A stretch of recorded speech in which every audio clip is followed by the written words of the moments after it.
Chevre, a freiliche Chanukah, happy Chanukah.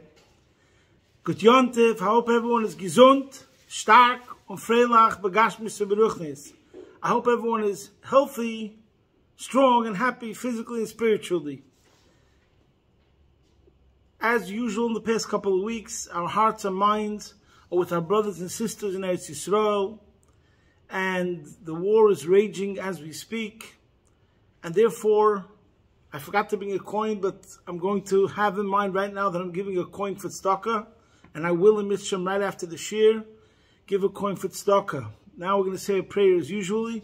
I'm connected to Torah, and this is a video of the thought for the week. So today we said Hallel in honor of Chanukah, and one of the psukim that we said during davening brought to mind immediately the situation right now in Eretz Yisrael. And that pasuk is Moishivi Akeres Habayis Emabonim Smecho. Hallelujah. So this means he returns the barren one to her home. He transforms her into a mother of children, and she is joyful. Praise Hashem. So number one, literally, Hashem Yirachim. There are some mothers that feel themselves barren because they're separated, Rahman al-San, from the children who are being held hostage. So when Mamish asking the Eibishter, bring them home. Moishivi Akeres Habayis Emabonim Smecha. Hallelujah. They should be brought home, the children should be brought home, and then the mother won't feel barren and empty, and then she'll be able to be joyous. Every single second that she's separated from her child, she's in a state of acute anxiety, pressure, sadness, and we beg from the Eibishter, please end it right now. Amen. Ken Yiratzen. It also refers to Chassidus, talks about the mother is the intellect, the children is the emotions, and also you could say in general, the mother represents effort, investment, and the children represents the fruits of your labor. So this is also a request. Moishivi Akeres Habayis. This is one of my things that I always tell my students, and I must confess, also concerning myself. Sometimes I don't feel that the return is commensurate with the investment. So I tell my students usually, when it comes to Gashmis, you should have minimum investment and maximum return, because hopefully you can invest and involve yourself majority of your time in things of higher calling. Amen. So therefore, when it comes to the physical, you should have minimum investment and maximum return. In a small amount of time, you should be able to accomplish what you want. When it comes to spiritual things, I say you should have maximum investment and maximum return. Amen. Ken Yiratzen. So that's also what you can have in mind in this prayer, that Moishivi Akeres Habayis, that you shouldn't feel that some of your work, some of your investment is left barren, it doesn't see fruits. And the same thing is true concerning intellect, that your emotions, the children, should be led according to the guidance of the intellect. That's what it means. Okay, now, this week's Parshas Vayeishev. Obviously, what is the connection between Vayeishev and Chanukah? And what is the relevance in general to our times, and specifically to the situation now in Eretz Yisrael? So, there's a couple of general points that we have to speak about before we speak about Vayeishev. And every single one of these themes is something that could warrant a standalone shir by itself. So, one point that starts in Vayeishev is a new paradigm. We have Avram, we mentioned this before slightly. Avram is told to go away from his parents. They were a negative influence. And he had to get away from them, like have a geilul l'makom Torah. His house was a corrupt house. His upbringing was corrupt. And he had to sever ties with that sort of upbringing. That's Avram's story. Yitzchak's story is a new paradigm, which is that he has to stay in-house. He doesn't have to be the one that has to break ground and be a pioneer. He has to represent consolidation, solidifying, and in-house. And Yitzchak was never meant to leave Eretz Yisrael. Okay. Then we have Yaakov, as we mentioned. That's another paradigm. He has to run away from his parents' home, even though his parents' home is the ultimate haven and sanctuary. He has gewaldige parents, the Rebbe and the Rebbetzin, Yitzchak and Rivka. But he has to run away, And this is the paradigm of somebody being in an alien environment and nevertheless triumphing over it and being able to raise a Hasidic mishpacha. Yaakov raises his 11 shvatim all in the house of Lavan. Now we come to a new paradigm. And that is, not only does someone have to sometimes find themselves in a situation which is alien, but still amongst relatives. Lavan is Yaakov's father-in-law and his uncle. What about someone who's going to be a prisoner? And we're going to see the idea how a Yid could go from becoming a prisoner to a prince, to royalty. He becomes the viceroy of Egypt, the Mitzvah Shem in next week's Parsha. But how does he deal with being in exile, in the worst conditions of exile? Worse than Yaakov ever had to face, being a prisoner, and before that, a slave. So first he's a slave by Potiphar, he's sold as a slave, and then he becomes a prisoner. And he's the person who's completely innocent. Completely innocent. And none of this should be happening to himself. And still we have to derive strength and learn from this how to overcome adversity in a new paradigm. And that's what we're going to learn in Parshas Vayeishev. Okay, that's only one idea. Now there's going to be another idea, which is a beautiful theme of Parshas Vayeishev. And that's what we're going to discuss primarily today. And that's the idea of chinuch. There is one way to look at it, that Yaakov favored Yosef, and that was the source of all the problems. And from here, parents learn how not to favor one child over the other. Fine. That's one level. That's one interpretation according to Nigla. But there's a much deeper, more beautiful idea. And that is, today we call it the theory of attachment. Or it's called the attachment theory. And that is Yosef's bond with Yaakov. The lesson of chinuch, which is another connection to Chanukah. Chanukah miloshen chinuch. And that is that it's Yosef having been inculcated and educated on a deeper, more intimate level than the rest of his brothers, actually. So therefore, he was protected, he was weaponized, he was armed spiritually to be able to handle everything that was going to come his way and emerge victorious. And therefore, it goes hand in hand why Yaakov actually favored Yosef in a certain sense, because Yaakov was aware of Yosef's destiny. And how Yosef needed the extra special fluid, oil, energy, call it whatever you want. And therefore, he gave it to him. And that's what gave him the power to overcome. And we see that point in a couple of areas, as we'll speak about today. And last but not least, there's another amazing idea in Vayeishev, and the Ramban elaborates on it. And this is what I say many times. There's two stories in Tanakh where we see the concept of Hashgacha Pratis, in my humble opinion, more than anywhere else. One is the story of Purim, as we see how every single detail has to follow one from the other, and that constitutes the miracle. Here he kills Vashti because of Haman, then he kills Haman because of Esther. Mordechai heard the plot to kill him, Achashverosh, etc., as we see every single detail when we learn the Megillah. Now here too, the Ramban brings out every single aspect of the story over here, of Yosef leaving his father's house, his father sending him on a mission, etc., as we'll soon see one of the points over here. He meets Gabriel, an angel, tells him, go right there, straight into the trap, so to speak.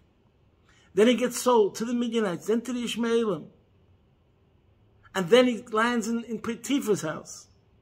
And Potiphar wants to seduce him. And then he goes to a prison, which is a prison made for royal prisoners. And they have a problem, and he interprets it.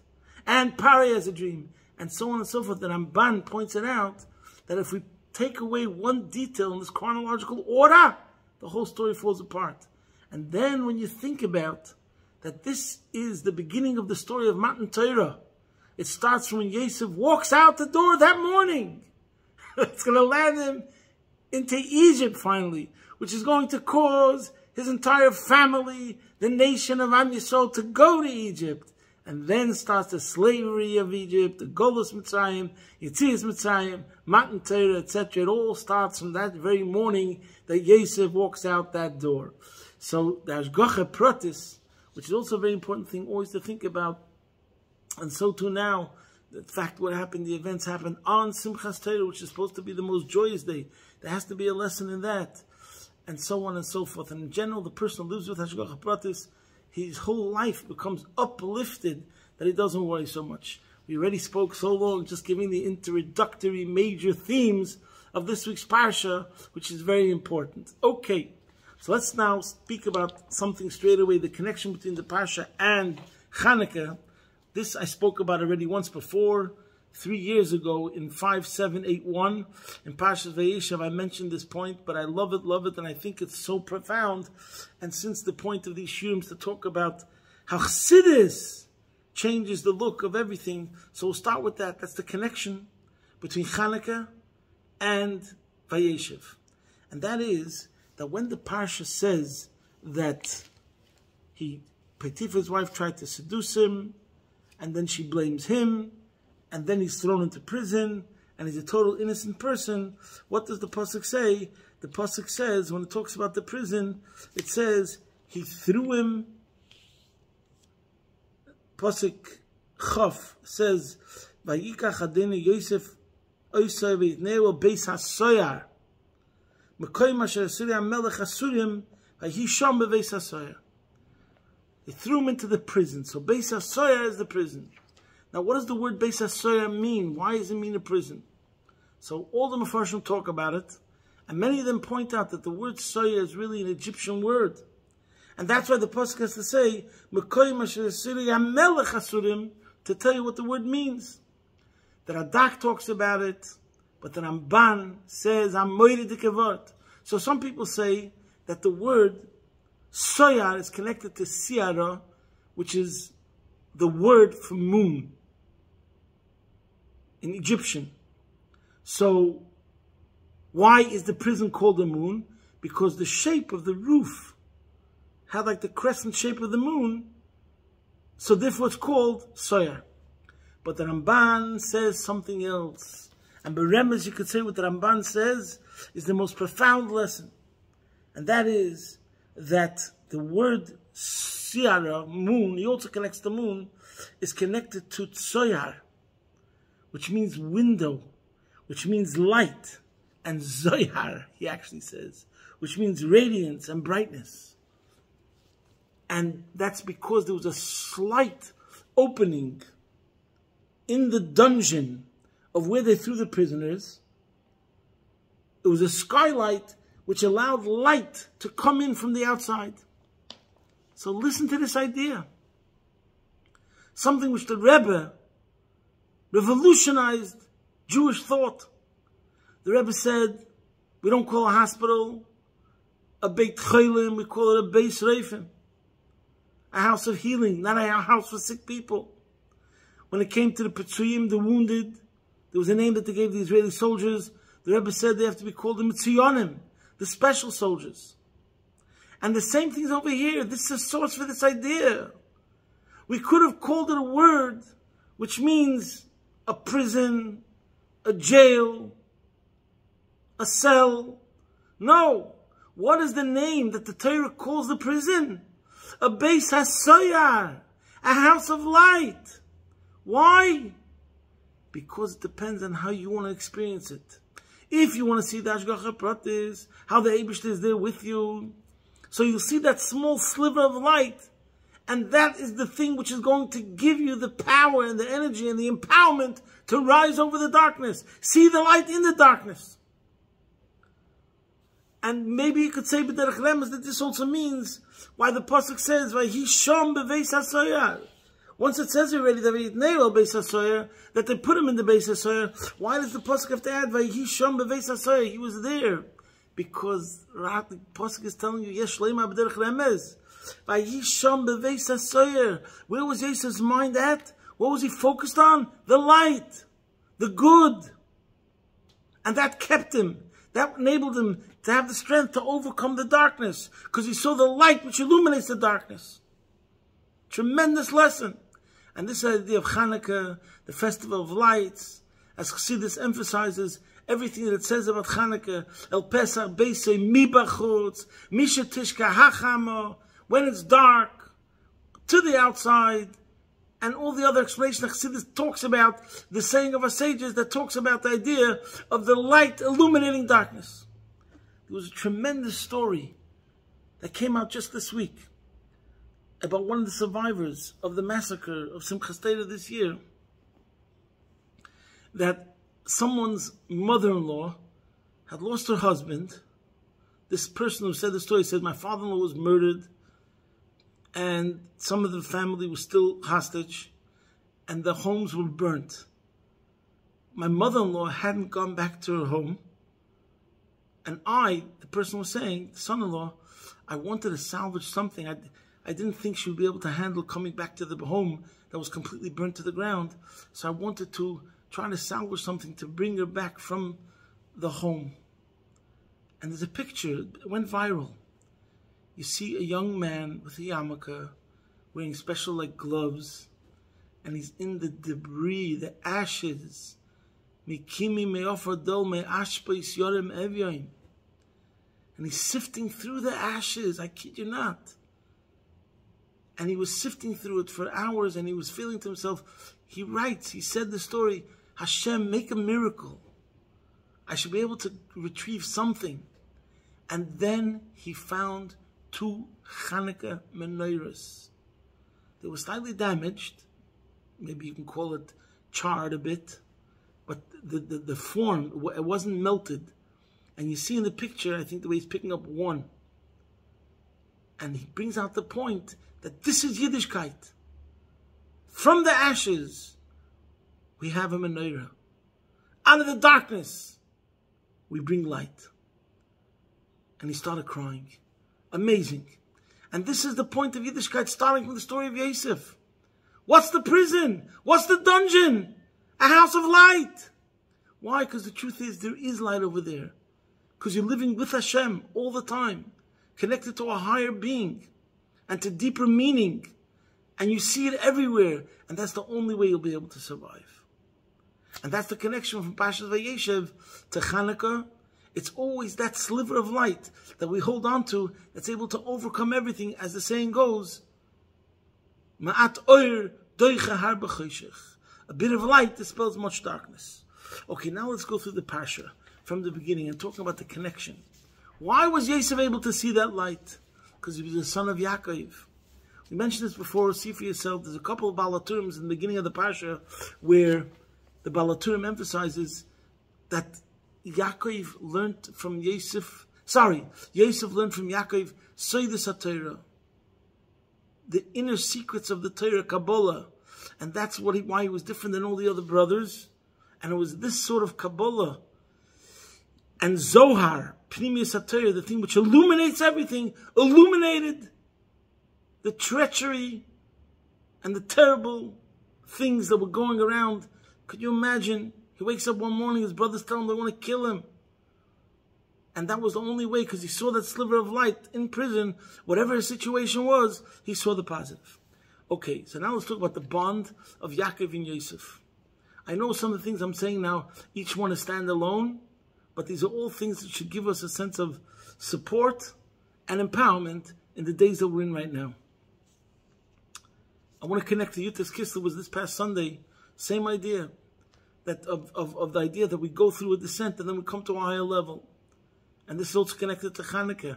The analogy that was given concerning Yutas Kislev was that the experience of the Alter Rebbe is compared to the Zayas,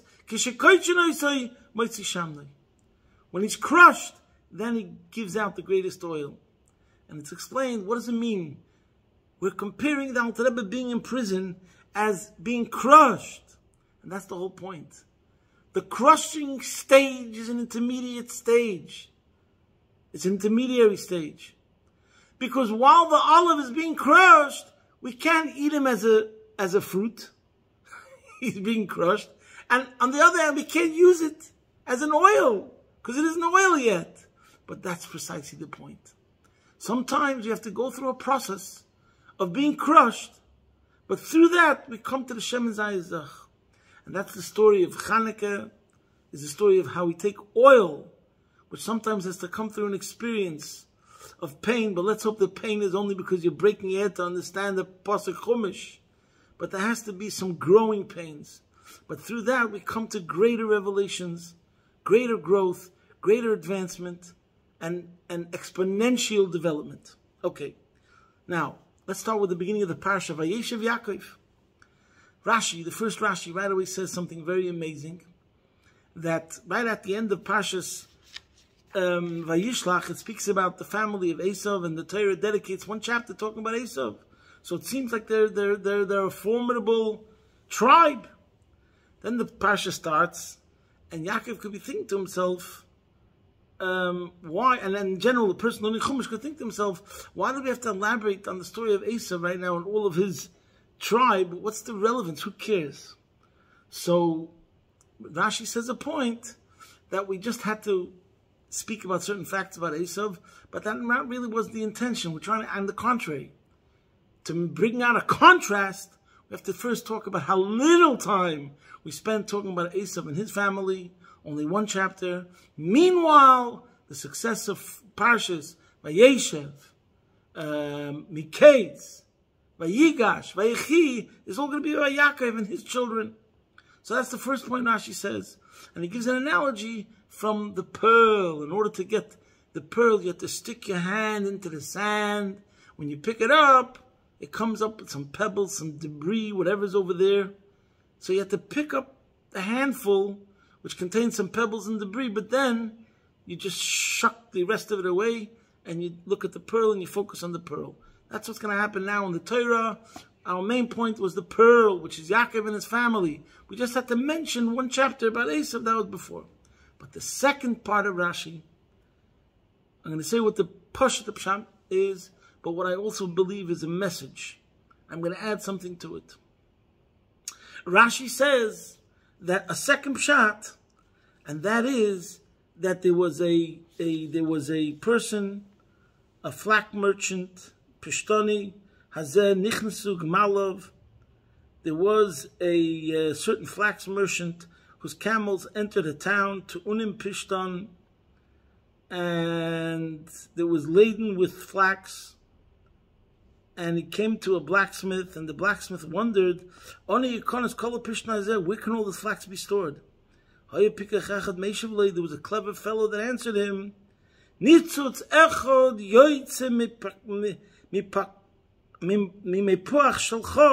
one spark can go forth from your bellows, which will burn it all up. Kach Yaakov roas kol alufim, haksum l'mayla toma v'omar, mi yochel lichbish es kulon, maksiv l'mata, ela tolas Yaakov Yosef. So when you learn the Pshat, simply, Rashi is explaining that the contrast is to show that Yaakov was actually worried right over here. He saw so many of the non-Jews, of the others. He was wondering, how are we going to be able to compete in a world where it's 99% against 1%, so to speak. So he gives this analogy of the flax and the merchant who comes to the blacksmith, and all you need is one spark from the blacksmith. And he brings the pasuk, V'hoya beis Yaakov eish, u'beis Esav lahava, u'beis Esav lakash. The house of Esav is compared to the straw. Nitzutz yeitzim Yosef, one spark shall go forth from Yosef, shemechala, which will annihilate with Seidif Kulam and burn it all up. So the Eibush is telling, the Torah is telling Yaakov right over here, don't worry, we're not measuring it in quantity. The Jewish nation was always the minority, but we were given special powers.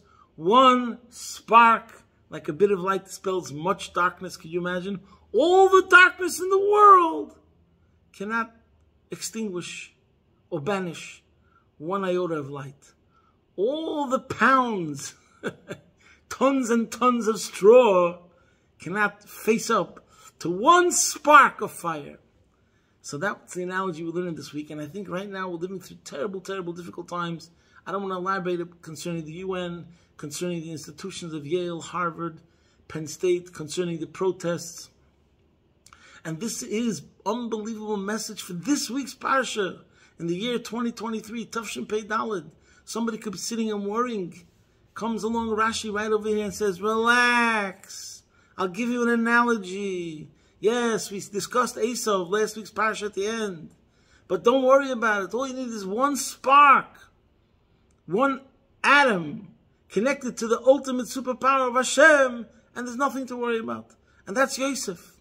So when you learn the Pshat in the Pasuk, what Rashi is telling us about the continuation of the Pasuk, Eila told us, Yaakov, Yosef. Yaakov had a worry, so therefore he's told, don't worry. You have the Yosef, and Yosef will take care of everything. But I'm thinking, I hope I'm not wrong, but I didn't see it anywhere, but to me it seems simple. Vayeishev, Yaakov also means over here, that settled Yaakov. Vayeishev, Yaakov, Vosatam nichamtoni. What caused him to become barikt? Vayeishev, Yaakov, what caused him to become barikt? When he realized that he has a son, Yosef, he saw the future. And he invested in Yosef, as we see from all the psukim. And therefore he knew and he trusted, he believed in the powers that he had invested in Yosef, and that Yosef was the ultimate successor to Yaakov. Like it says, Eish and Loava, and B'meila, there's nothing to worry about. And now we come to another pasuk, which is unbelievable according to Chassidus. And I saw it in the Rebbe in Sefer Sichas Tafshin Beis, I forgot which page, where on the words that, where it says that Yaakov gave Yosef preference, it said he made him Ksonis Pasim. Now what was that Ksonis Pasim? As it's called, a many-colored coat. And in Parshas Haksuvim, if you learn on a simple level, so that was the problem. Because of that coat came all the troubles. Because it showed that he favored him. It's in Sefer Sichas Tafshin Beis, page 203, 204. And that's how most Mefarshim learn, and that's what the Medrash says. And it was a coat of royalty, it was a coat of melik colors, it was a coat, like it says by the Kohanim, l'chavid u'l'sefaris. And Rashi says a phenomenal thing, that what does it mean, pasim, fine woolen? He brings a Medrash Agoda that says, al shem tzareisav. The word pasim is a Rosh Tevis that reflects the four troubles that would happen to Yosef, and that is Shenimka lePotifar. The pay stands for Potifar, he would be sold to Potifar, or l'soichlim, to merchants. That's the samach of Pasim. Or l'Yishmaelim, Yud stands for the Yishmaelim, the Yishmaelites, and the Mem stands for Midyanites. So according to the Pasha Pshat, what does it mean over here? That's because Yosef did that, therefore brought about all the problems. All the tzaras happened to him afterwards. It starts from the jealousy, and therefore this happened, that happened, the other thing. The truth is, the Rebbe says, Faket Pshat. It's because he gave him a garment. This garment was like a bulletproof vest. It was his protection to the Pasim, Potifar, Seichim, Ishmaelim, and Midyanites. It was the chinuch that Yaakov gave Yosef that gave him the strength to withstand all of his tzaras. So again, we see the point that it was the chinuch, his attachment to Yaakov, that prevented it. Okay, I want to speak more, but I see that it's very, very late. So we'll just end off with another famous, obvious one. And that was when it came to the point where Yosef was being so troubled and so to speak, harassed and hounded by Potiphar's wife. She tried to seduce him every single which way possible, again and again. And he kept on turning her down until finally, Rashi says, in one case, he almost succumbed to the charms of Potiphar's wife. But what happened, Rashi says that Lasis Malachtei, Rav Shmuel, it's a famous Rashi. See there, but what was the bottom line? What prevented him? When push came to shove, he saw the image of his father there. Everybody who's a Bachan Tim Chitzmimim remembers Farbrengens of Mashpiyim that talk about this idea that if you have the Rebbe in front of you, that will prevent you from everything and that will steer you clear. Similar to having the Eibishter in front of you. But here we have a source. Yosef remembered all the love, all the education, all the personal care and interest and investment that Yaakov invested in him, and he couldn't betray the loyalty, he couldn't betray the education, he couldn't betray the guidance. He knew what his mission was. So here's the Chassidische Bacher, Vayeishev HaTzadik, the innocent, pure Vayeishev HaTzadik, and he's being seduced and put to the test in ways that a lesser man would have succumbed. But it's the chinuch again, the chinuch of Yaakov. Why is the Musti Yukni Shaloviv appearing to him? Because the chinuch was so powerful. And this teaches us again, we see the return. When a person invests on a lake tzachanayin them, when you invest in the chinuch of your children, of your talmidim, and you give of yourself, it's kost gesund. When you give of yourself to your children, and then they return it in flying colors, they pass the test, and they grow up to bring salvation to everyone, as we see in the story of Vayeishev HaTzadik. There was one more lesson that I wanted to discuss connected to Yosef. We'll have to leave it for another time, but it's also very, very important. Al Kapanim, what do we see from everything we spoke today? Number one, the lesson, we have nothing to fear, as we see from the first Rashi. Vayeishev Yaakov, this is my message to you from the Parsha. Vayeishev, Beryl Shmerel. Vayeishev, Mendy. Vayeishev, relax, take it easy. It's taka terrible. And his message is coming from Eretz Yisrael. We should give more tzedakah. We should daven. True. But don't get nispol from the numbers. Don't get nispol from the UN. And don't get nispol from Harvard, Yale, and Penn State. And don't get nispol from the hundreds of thousands that are marching and protesting against us. All we need is that one spark. What's that spark? The spark of your neshama. The spark of the fire connecting to its source. And it'll take care of the whole thing, no problem. That's one message. And the other message is in-house. We have to have a strong education of Jewish pride, connected to the Shleimus HaOretz. Every Yid has to understand how we're connected to Eretz Yisrael and we have pride. Every Yid has to understand Sha'oso nisim la'avoseinu b'yomim ha'em b'zman hazeh. When a Yid knows Jewish history, he's not in a spoil. We've been here before. We know what's going to happen. Sha'oso nisim la'avoseinu b'yomim ha'em b'zman hazeh. We only want it to be without pain.